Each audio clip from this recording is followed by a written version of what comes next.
ലേവ്യർ അധ്യായം 11. ശുദ്ധവും അശുദ്ധവുമായ ജീവികൾ.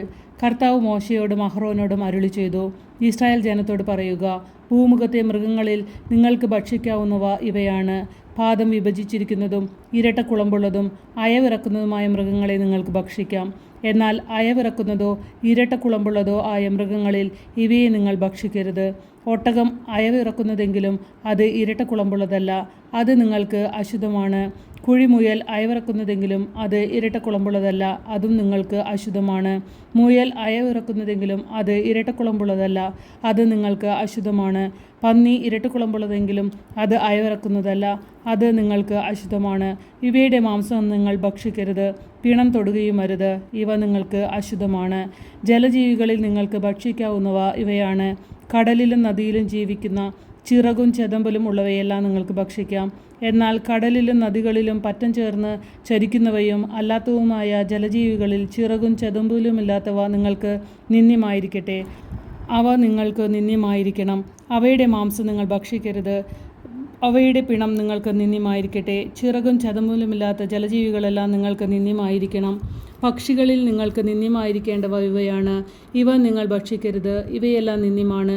എല്ലാ തരത്തിലും പെട്ട കഴുകൻ, ചെമ്പരുന്ത്, കരിമ്പരുന്ത്, പരുന്ത്, പ്രാപ്പിടിയൻ, കാക്ക, ഒട്ടകപ്പക്ഷി, രാനത്ത്, കടൽപ്പാത്ത, ചെങ്ങാലിപ്പരുന്ത്, മൂങ്ങ, നീർക്കാക്ക, കൂമൻ, അരയന്നം, ഞാറപ്പക്ഷി, കരിങ്കഴുങ്കൽ, കൊക്ക്, എരണ്ട, കാട്ടുകോഴി, നരിച്ചീർ. ചിറകുള്ള കീടങ്ങളിൽ 4 കാലിൽ ചരിക്കുന്നവയെല്ലാം നിന്ദ്യമാണ്. എന്നാൽ ചിറകും 4 കാലുമുള്ള കീടങ്ങളിൽ നിലത്ത് കുതിച്ചു ചാടുന്നവയെ ഭക്ഷിക്കാം.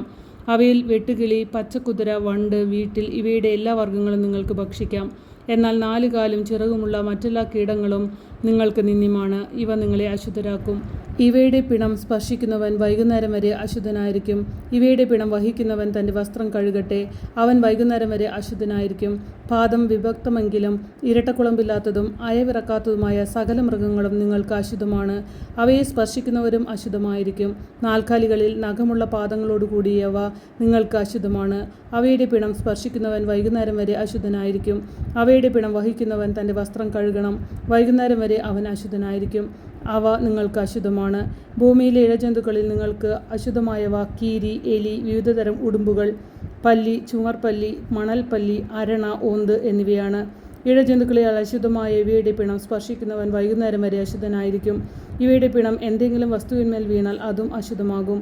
അതും മരം കൊണ്ടുണ്ടാക്കിയ ഉപകരണമോ വസ്ത്രമോ തോലോ ചാക്കോ ഉപയോഗയോഗ്യമായ എന്തെങ്കിലും പാത്രമോ ആകട്ടെ, അത് വെള്ളത്തിലിടണം. വൈകുന്നേരം വരെ അത് അശുദ്ധമായിരിക്കും, അനന്തരം ശുദ്ധമാകും. പിണം മൺപാത്രത്തിൽ വീണാൽ അതിലുള്ളവയും അശുദ്ധമായി തീരും, അത് ഉടച്ചു കളയണം. അതിലെ വെള്ളം ഏതെങ്കിലും ഭക്ഷണ പദാർത്ഥത്തിൽ വീണാൽ അതും അശുദ്ധമാകും. അതിലുള്ള ഏതു പാനീയവും അശുദ്ധമായിരിക്കും. പിണത്തിൻ്റെ അംശം എന്തെങ്കിലും വീണാൽ അത് അശുദ്ധമാകും. അടുപ്പോ അഗ്നികലശമോ ആകട്ടെ, അത് ഉടച്ചു കളയണം, അത് അശുദ്ധമാണ്, അശുദ്ധമായി നിങ്ങൾ കരുതുകയും വേണം.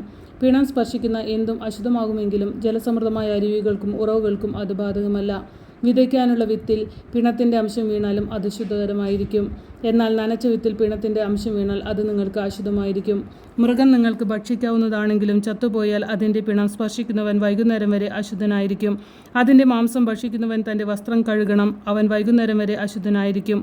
അത് വഹിക്കുന്നവനും തൻ്റെ വസ്ത്രം കഴുകണം, അവനും വൈകുന്നേരം വരെ അശുദ്ധനായിരിക്കും. ഇഴജന്തുക്കളെല്ലാം നിന്ദ്യമാണ്, അവയെ ഭക്ഷിക്കരുത്. ഉരസ്സുകൊണ്ടോ 4 അതിൽ കൂടുതലോ കാലുകൾ കൊണ്ടോ ഇഴയുന്ന ജന്തുക്കളെ നിങ്ങൾ ഭക്ഷിക്കരുത്, അവ നിന്ദ്യമാണ്. ഇഴജന്തുക്കൾ നിമിത്തം നിങ്ങൾ അശുദ്ധരാകരുത്. അശുദ്ധരാകാതിരിക്കാൻ അവ കൊണ്ടുള്ള മാലിന്യത്തിൽ നിന്ന് അകലുവിൻ. ഞാൻ നിങ്ങളുടെ ദൈവമായ കർത്താവാകുന്നു. നിങ്ങൾ നിങ്ങളെ തന്നെ വിശുദ്ധീകരിക്കുകയും പരിശുദ്ധരായിരിക്കുകയും ചെയ്യുവിൻ, കാരണം ഞാൻ പരിശുദ്ധനാകുന്നു. ഭൂമിയിലെ ഇഴജന്തുക്കൾ നിമിത്തം നിങ്ങൾ മലിനരാകരുത്. നിങ്ങളുടെ ദൈവമായിരിക്കേണ്ടതിന് ഈജിപ്തിൽ നിന്ന് നിങ്ങളെ ആനയിച്ച കർത്താവ് ഞാനാകുന്നു. നിങ്ങൾ പരിശുദ്ധരായിരിക്കുവിൻ, എന്തെന്നാൽ ഞാൻ പരിശുദ്ധനാണ്. പക്ഷികൾ, മൃഗങ്ങൾ, ജലജീവികൾ, ഭൂമിയിലെ ഇഴജന്തുക്കൾ എന്നിവയെ സംബന്ധിച്ചിട്ടുള്ള നിയമമാണിത്. ജീവികളെ ശുദ്ധിയുള്ളവയും ശുദ്ധിയില്ലാത്തവയും ഭക്ഷിക്കാവുന്നവയും ഭക്ഷിക്കരുതാത്തവയും തമ്മിൽ വേർതിരിക്കാനാണിത്.